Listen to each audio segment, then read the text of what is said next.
Ethan, could you tell us a little bit more about your gap year and the work that you're doing, who you're working with and whatnot?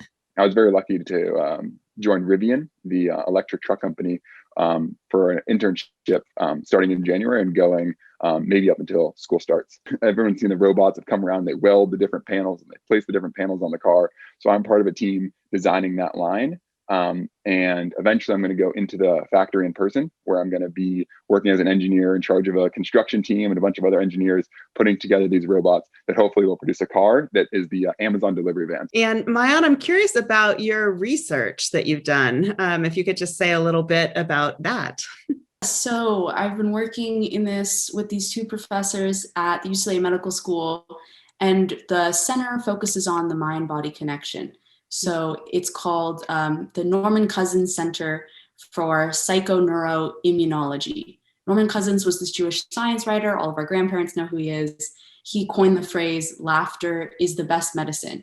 So it is like hardcore science, through the medical school, but it is taking a holistic approach to where do diseases come from? How do they manifest? So psycho, like psychology, neurology, your brain, immunology. How does behavior and thoughts turn to stimulus in your brain, turn to immunological outcome? So we do a lot of cancer research. The paper that I was published on looked at how physical exercise inhibits breast cancer tumor growth, which was so cool because I was like, you're kidding me.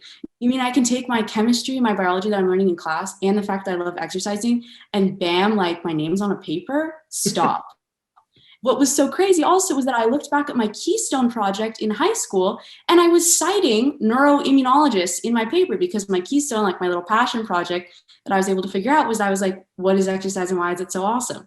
And then I got to do you know how insane that was to be okay, hello. So so that's my research. I'm currently working on another project. I don't know if we're going to publish it because research takes forever, but we are replicating this study that actually came out of Israel, of course, and we are looking at if we can show results that getting mice to feel hopeful would shrink breast cancer tumors. They did it in Israel. The hopeful mice they did with lung and skin cancer. The hopeful mice, their cancer tumors were half the size in 1 day. So it's proof of concept that there's an emotional correlation between positive health outcome. And I'm curious to know, if some of the values and being at a place like JCHS where we talk about Tikkun Olam and healing the world, has any of that sort of motivated you as you've chosen some of this work that you've pursued? Can either of you speak to that more specifically? Yeah, it's actually really interesting that Ma'ayan brought that up of our Keystone project, because I just remember my Keystone project was building a personal mobile transport, about a motorized bicycle. And the goal of that was, reduce carbon emissions, Tikkun Olam, and, growing up and traveling around the world and through JCHS's trips and also through my own personal travels, you really get exposed to the world and you can see the impact that we're having on the world, and that the world is different now than it was 20 years ago. And our goal is to make it the best in the future. That's why I chose to work for Rivian. The electric trucks, and their slogan is keeping the world adventurous forever. And our goal is that, yes, we love to explore. Ma'ayan and I have gone on hikes during COVID together. And it's just this aspect of we have this world and it's very precious to us, and we should really work as hard as we can to preserve it. So even sorry for my Keystone up through my job now, Tikkun Olam, and just anytime you can and get out there and make the world a better place, it's more sustainable. I think it's beautiful, and Ma'ayan can kind of touch on that some more.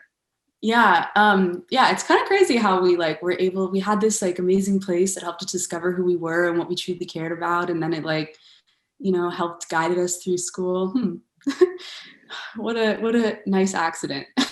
Anyways, I'm glad that you brought that up, because that's actually something that I've really been struggling with. Do I go to biotech? Where do I go with this? Do I go into this industry? Do I go into this and that?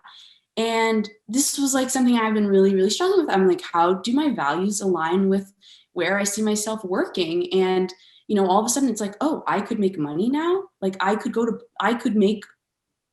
nobody ever even told me that was the point, I thought, So it's really struggling with all of a sudden you have to make a decision of who you're going to be in the world. And, we've been given the gift of amazing education. What are we going to do with all of that we've been given?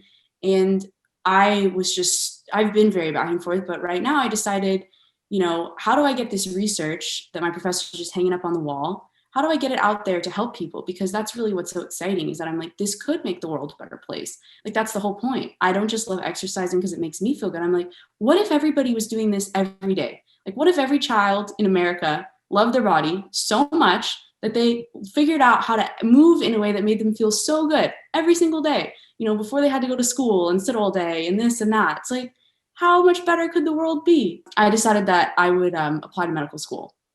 So that's where I plan to try. Yes, this is what my current plan is. Hopefully I get it and hopefully they like me.